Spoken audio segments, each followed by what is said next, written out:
Question 19. Given the LPP maximum of z is equal to 3x1 plus 5x2 subject to x1 less than equal to 4, x2 less than equal to 6, 3x1 plus 2x2 less than equal to 18, x1 x2 greater than equal to 0. Determine the range of the discrete change in C1 and C2 of the cost vectors so as to maintain the optimality of the current optimum solution. पहले हमने less than equal to को हटाकर slack variables add कर दी x1 plus x3 is equal to 4, x2 plus x4 is equal to 6, 3x1 plus 2x2 plus x5 is equal to 18 for all xi greater than equal to 0 where x3, x4, x5 are slack variables. Now cb, b, xb, b में क्या होता है slack variables x3, x4, x5. इसके coefficient क्या है 0, 0, 0. XB में 4, 6, 18, CJ में 3, 5, 0, 0, 0 और यहाँ पे XI के coefficient.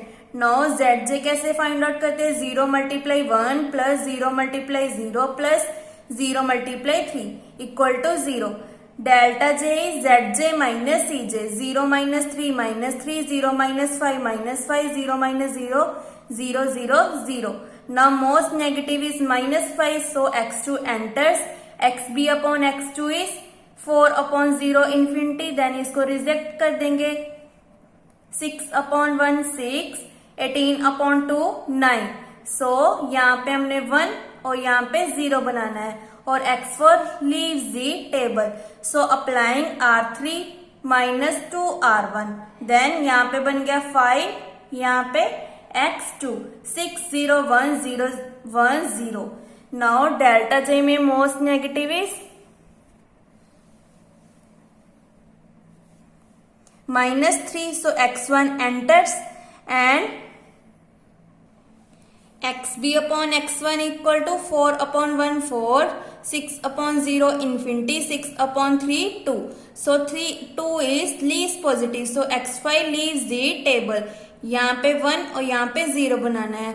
R1 minus 1 upon 3 R3, R3 upon 3. Now इसे सॉल्व करके हमारा delta IJ greater than equal to 0. We find variable Cj, j is equal to 1 to variation is C1. Since C1 belongs to B, the range of delta C1 is given by maximum of AI not belongs to B minus delta J upon Y1J, where Y1J greater than 0 less than equal to delta C1 less than equal to minimum of AI not belongs to B minus delta J upon Y1J less than 0.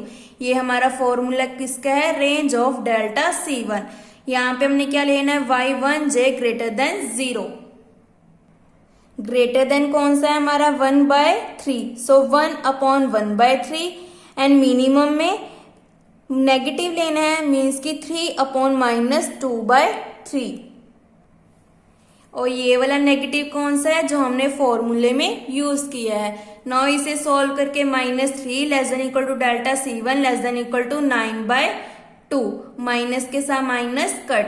Then दोनों side हमने C1 add कर दिया. -3 plus C1 less than equal to C1 less than equal to 9/2 plus C1. C1 की value क्या है 3. Then यहाँ पे हम पुट कर देंगे. -3 plus 3 0 less than equal to C1 less than equal to 15/2. Second is variation in C2. Since C2 belongs to B.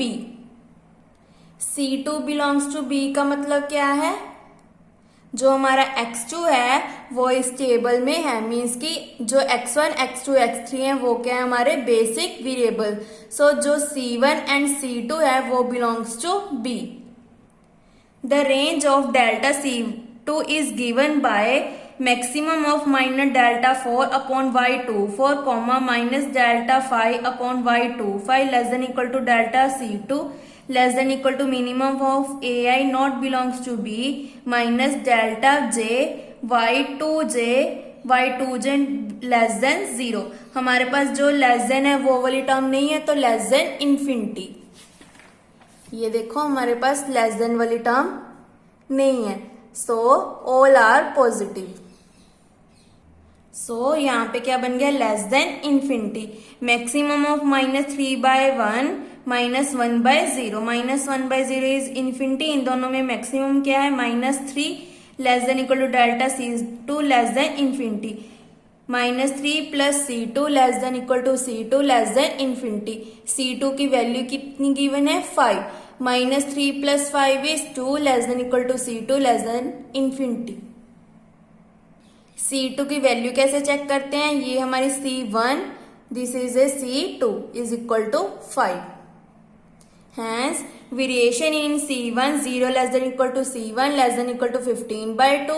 Variation in C2 2 less than equal to C2 less than infinity.